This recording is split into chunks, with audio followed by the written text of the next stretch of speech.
اللہ تعالیٰ نے فرمایا سورہ رعد میں ان اللہ لا یغیر ما بقوم حتی یغیروا ما بانفسہم، کسی قوم کی حالت اللہ نہیں بدلتا جب تک کہ وہ اپنے اندر اپنے نفس کی حالت کو نہیں بدلیں گے۔ پہلے اندر اپنے آپ کو بدلو، پہلے حلال پر اکتفا کرو، حرام سے اجتناب کرو، گھروں میں شرعی پردہ نافذ کرو، شرعی پردہ، یہ رواجی پردہ نہیں، شرعی پردہ۔ پوچھئے علماء سے کس کس سے پردہ ہے، کس کس کے سامنے عورت آ سکتی ہے بغیر حجاب کے، کون ہے محرم، پوچھئے، اور چیزیں بھی پوچھتے یہ بھی پوچھئے نا ان سے، پھر اس پر عمل کیجئے۔ اگر آپ اپنے گھر کے اندر پردہ نافذ نہیں کرتے اور شکوہ کرتے جی بڑی عریانی دنیا میں پھیل رہی ہے، تو آپ کو شکوہ کرنے کا حق نہیں۔ عریانی ہے، بے حجابی ہے، بے پردگی ہے، فحاشی ہے، پھیل رہی ہے، کیوں؟ ہم نے خود اپنے گھروں سے پردہ نکال دیا۔ جس کے بعد دو پیسے آ گئے سب سے پہلا کام یہ کیا کہ برقع اتار دیا۔ معلوم ہوا کہ یہ تو غربت کی علامت تھی، یہ تو گویا کہ دقیانوسیت کی علامت تھی۔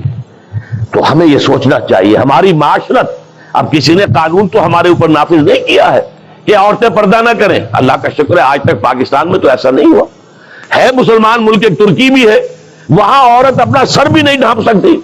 آپ کو اپنے اخبار میں آپ نے پڑھا ہوگا ایک ممبر آف پارلیمنٹ ان کی آ گئی تھی کہ جس نے صرف سر ڈھانپا ہوا تھا، سکارف رکھا ہوا تھا سر پر، اس جرم کی پاداش میں اس کی وہ اسمبلی کی ممبرشپ بھی گئی اور ترکی کی سٹیزن شپ بھی گئی۔ ہمارے ہاں تو نہیں، جس گھر سے بھی پردہ نکلا ہے اپنی مرضی سے نکلا ہے، جس نے بھی چھوڑا ہے اپنے ارادے سے چھوڑا ہے، کسی نے آپ پر لازم نہیں کیا۔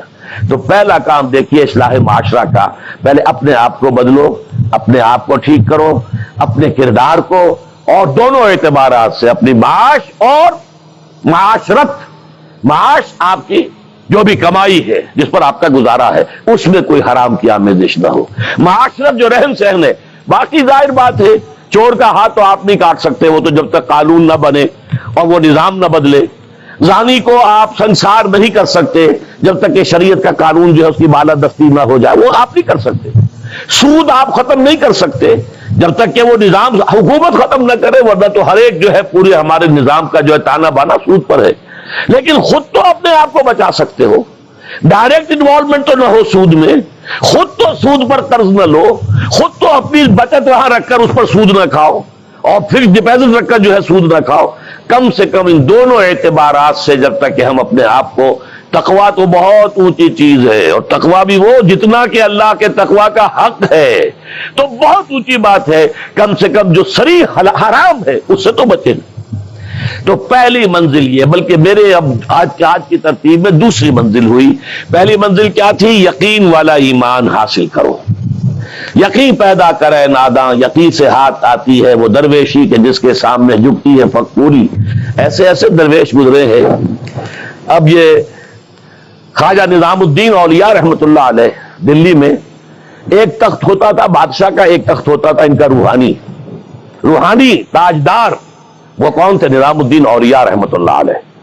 6 بادشاہ ان کے زمانے میں بیٹھے تخت دہلی پر، کسی کے پاس حاضری نہیں تھی، درویش نہیں جایا کرتے عمرا کے گھروں میں۔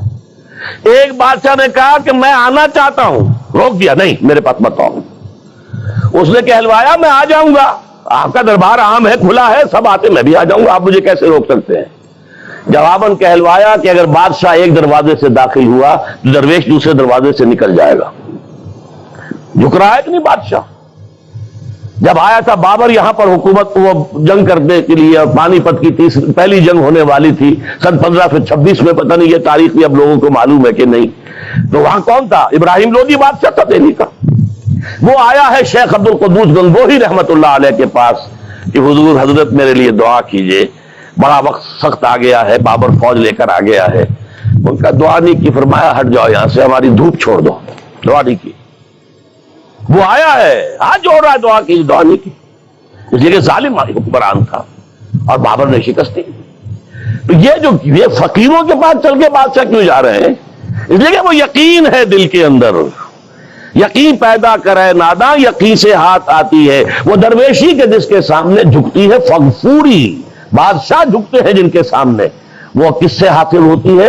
وہ در حقیقت یقین قلبی والی دولت۔ دوسرا کام اپنے عمل کے اندر، اپنے کردار میں تقوی اختیار کرو جس کا کم سے کم درجہ یہ ہے کہ حرام سے تو اپنے آپ کو بچا لو اور فرائض کی پابندی کرو. نماز فرض ہے، روزہ فرض ہے، اگر آپ کے پاس مال اتنا ہے کہ زکوٰۃ آپ پر عائد ہوتی ہے زکوٰۃ دینا فرض ہے، اگر استطاعت ہے تو حج کرنا فرض ہے، جو بھی ہے فرائض وہ ادا کرو، فرائض و واجبات ادا کرو، حرام سے اپنے آپ کو روک لو. یہ دو کام نہیں کرتے تو اگلی آیت کی طرف بڑھنے کا فائدہ ہی نہیں، پھر یہیں پر بات ختم ہو جائے گی، فل سٹاپ ہو جائے گا. لیکن اگر یہ مرحلہ طے کر لیا، خوش نصیب اس نے اپنی معاش اور اپنی معاشرت کو درست کر دیا شریعت کے مطابق. اب اگلا قدم کیا ہوگا؟ وَاعْتَصِمُوا بِحَبْلِ اللَّهِ جَمِيعًا وَلَا تَفَرَّقُوا. اب چونکہ تمہیں فرد سے آگے بڑھ کر ایک امت بننا ہے، دنیا میں انقلاب برپا کرنے کے لیے، اللہ کے دین کا بول بالا کرنے کے لیے، اللہ کے دین کو غالب کرنے کے لیے تمہیں تو فوج بننا ہے، خدائی فوجدار بننا ہے. لہذا تمہیں جڑنا ہوگا نا. تمہیں جوڑنے والی شے کون سی ہوگی؟ میں نے کہا تھا نا فصیل کی مضبوطی کا دار و مدار دو چیزوں پر ہے، اینٹیں پکی ہو، افراد جو ہیں ان میں تقوی آ گیا، فرما برداری آ گئی، اینٹ پکی ہو گئی دینی اعتبار سے. اب ان کو جوڑنے والی شے کیا ہے؟ فرمایا اور سب مل جل کر اللہ کی رسی کو مضبوطی سے تھام لو اور تفرقوں میں مبتلا نہ ہو. وَاعْتَصِمُوا بِحَبْلِ اللَّهِ، حبل اللہ اللہ کی رسی، مل جل کر جمیعاً. وَاعْتَصِمُوا بِحَبْلِ اللَّهِ جَمِيعًا وَلَا تَفَرَّقُوا، تفرقے میں مبتلا نہ ہو. تفرقہ ہوگا تمہاری قوت ختم ہو جائے گی. Divided you fall, United you stand. اگر تمہیں مضبوط ہو اور مجتمع ہو، بنیاد مرصوص ہو، تو تمہیں کوئی شکست نہیں دے سکتا. اگر تمہارے دل پھٹے ہوئے ہو، تمہارے اندر رکھنے ہو، تو تمہارے اندر سے غدار نکل آئیں گے. جیسے کہ آپ کو معلوم ہے کہ انگریز جو آیا ہے ہندوستان میں، بنگال میں غداری ہوئی، میر جعفر نے غداری کی، اس لیے بنگال میں پلاسی کی جنگ میں فتح ہوئی لارڈ کلائیو کو. دکن میں ہمارا آخری تیر جسے کہا اقبال نے، ترکشے مارا خدنگے آخری، ٹیپو سلطان آخری چٹان تھی ہندوستان کے اندر، اور وہ بھی ایک غدار کی وجہ سے. جعفر از بنگال و صادق از دکن، ننگے آدم ننگے دی ننگے وطن.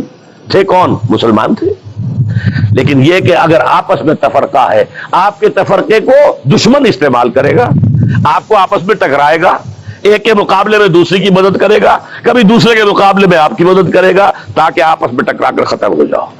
لہذا اتحاد، اب کیونکہ یہاں پہ اتحاد لکھا ہوا ہے تو اسی حوالے سے سمجھیے کہ وَاعْتَصِمُوا بِحَبْلِ اللَّهِ، جو اتفاق کیسے آئے گا؟